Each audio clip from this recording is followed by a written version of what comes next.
didn't have to knock me out, but I'm still holding the throne. You never know till it's over.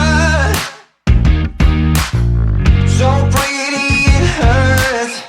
Just beware of the thorns. Hello YouTube. Well, I thought I'd go back and talk about why I went to prison again. I did a video on that, but it wasn't very long and wasn't very detailed, so I'm going to do that again. But before I do, subscribe if you're new and you like prison content. Comment. I like hearing from you guys, both the ex-cons and the ones who've never been to prison. I like to hear your guys' input. Share. Okay, let's get into this. I was raised in Phelps County, Missouri, south of Newburgh, 365-acre farm, and everything was good. So when I was about 17, up the road from us, about 5 miles, lived a distant cousin of ours, me and my brother. And this dude, I first want to say that his family who lived there with him, you know, he lived with his mom, dad, and his siblings. They were good people. And I'll tell you why I'm saying this later. But, and I still believe they're good people, even though they don't think too much of me. But the guy, he was a piece of work for real. But always threatening my brother, pointing guns at him, threatening him with this and that. And I knew about all this, and I stopped it whenever I could. But there was more going on than that I didn't even know about. And when I found out, I told my parents. And they didn't really believe me because they knew I didn't like the guy, and so they thought that was why. They thought I was making this up because I hated the guy. Well, there's a reason I hated him, but now it was even more. So they didn't believe me, so I told a retired cop that was a friend of my family. He turned around and told my parents. They get mad at me, especially my mom. And so I felt there was no option. My dad had always told my brother and I to look out for one another, especially me. And you always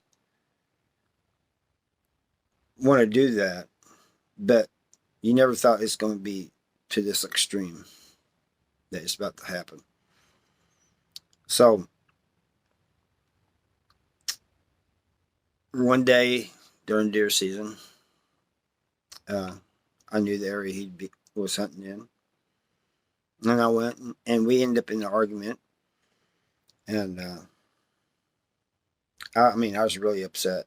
I was really emotional this time, and this guy, all he wants to do is just laugh at me and taunt me and saying I'm going to be next and this and that. And it's the wrong thing to do to somebody who's already upset. And so I shot him. And I eventually get arrested for first-degree murder and armed criminal action. I was expecting to be arrested, but at 17, even that's not really setting in. But I did not expect to be charged with first-degree murder. And so my lawyer explained the situation, and the prosecutor said, well, even if this is true, even if what he's saying is true, he went out and he didn't do it during the act. He didn't do it while his brother was threatened. He didn't He went out during deer season, stalked the guy, basically hunted him down and shot him. That's not too far from the truth. I mean, but to say I stalked him, that's kind of making it sound worse than it really was. But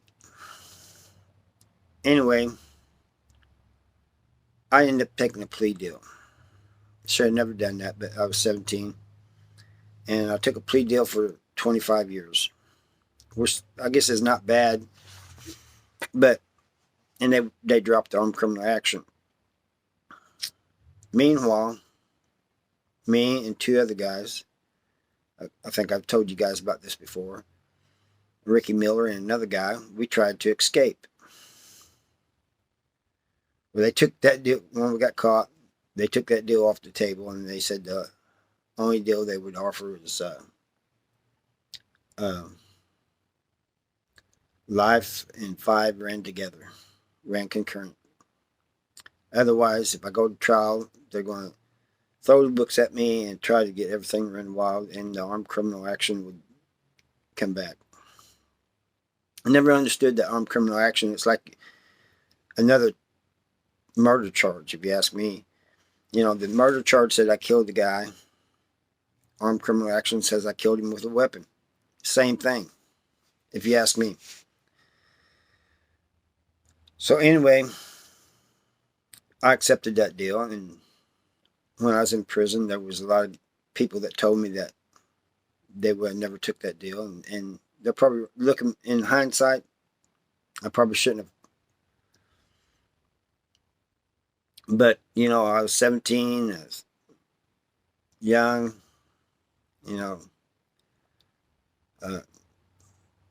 so I took it and ended up going to prison. So that's the story but what I'm trying to get out here, there's more to this than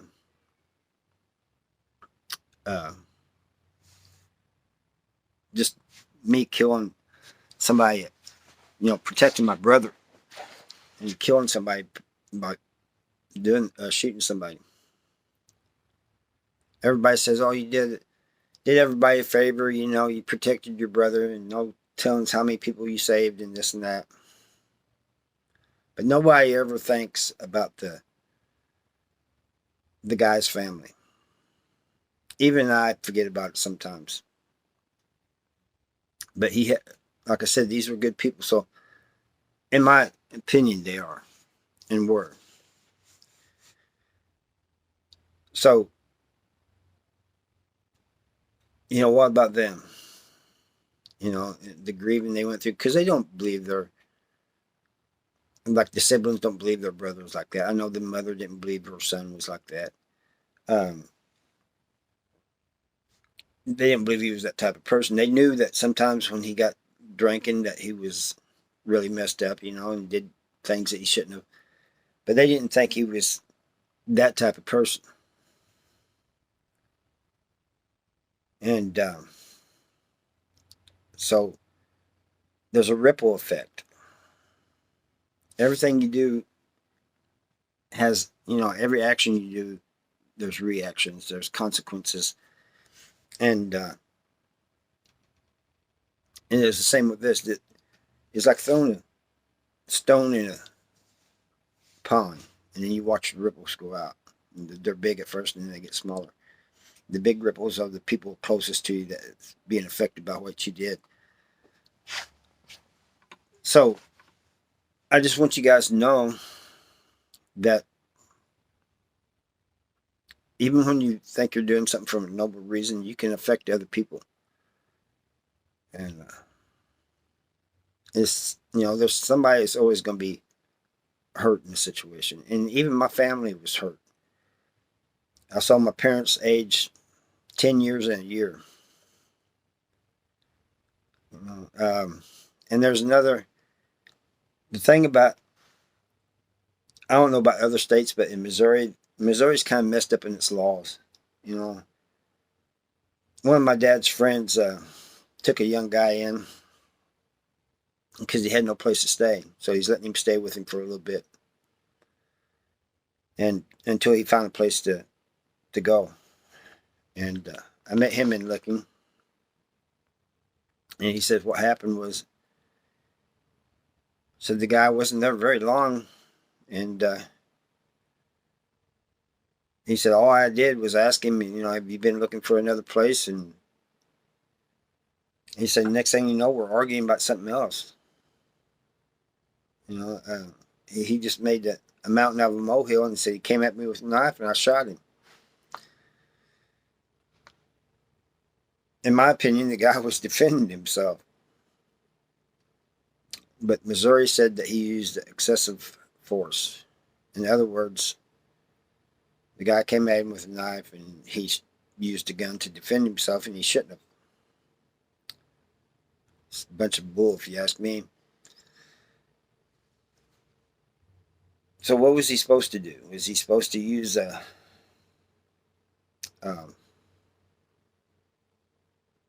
say, hold on a minute, let me get a knife, before we do this? No, he kept a gun by his chair, and so he shot the guy. If somebody's sitting in a chair and they got a gun next to him, I'm not going to be running at him with a knife. It only takes a couple seconds to grab a gun,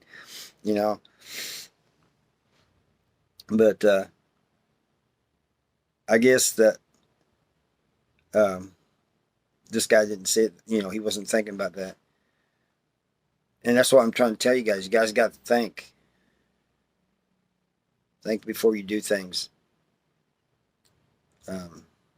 When you do something, it's not just going to affect you.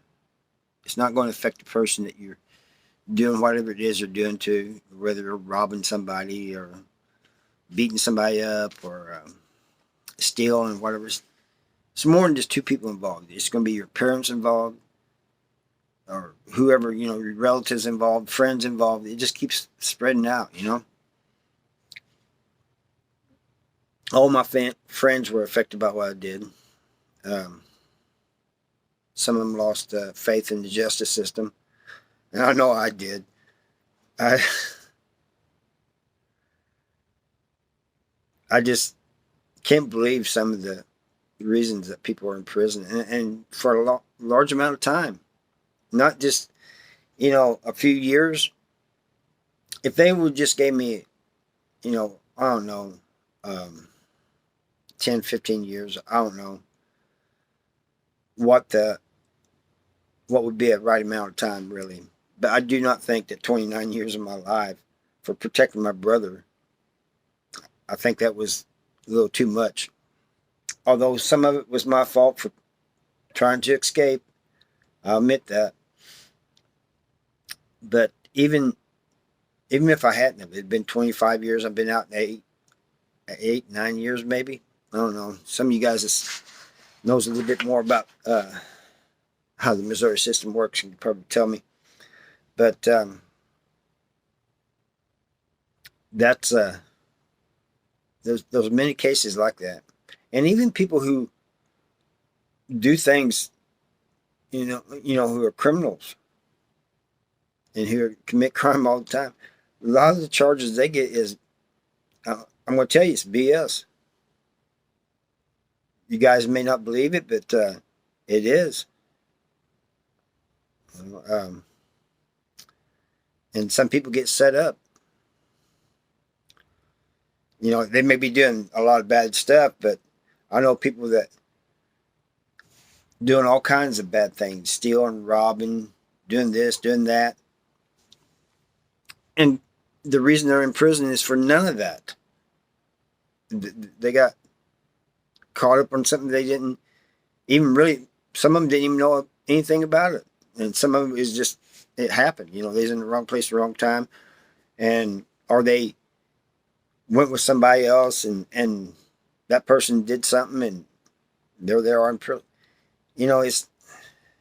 And you have people that say, well, they was doing all this crime anyway, so, they got caught, they're off the street. That's not the point. I don't care what their past is. You shouldn't go to prison for something that you wasn't involved in, or even if you was involved in, you got involved in involuntarily or whatever. If I'm going to go to prison, I want it to be for something that I actually did, and not something that just happened and I was just in the wrong place. But we don't want to go back to prison, and we don't want you guys who've never been to prison to go to prison. Isn't that right? We're trying to stay out. Anyway, that's all I got for you guys. I don't know if this is going to be monetized or not, but I'm not worried about it. This is a story I had to tell, and I had to give you guys a little bit more detail on it. And if you have any questions, please ask, because when I told people on court about this, there was 1,000 questions about it, and there was even people telling me things that I should have done, like not taking the plea deal and whatever. So I welcome all you guys' thoughts, and what your input on this. In the meantime, stay free, and don't do anything to get you caught up. And I'll see you next time. Thank you for watching.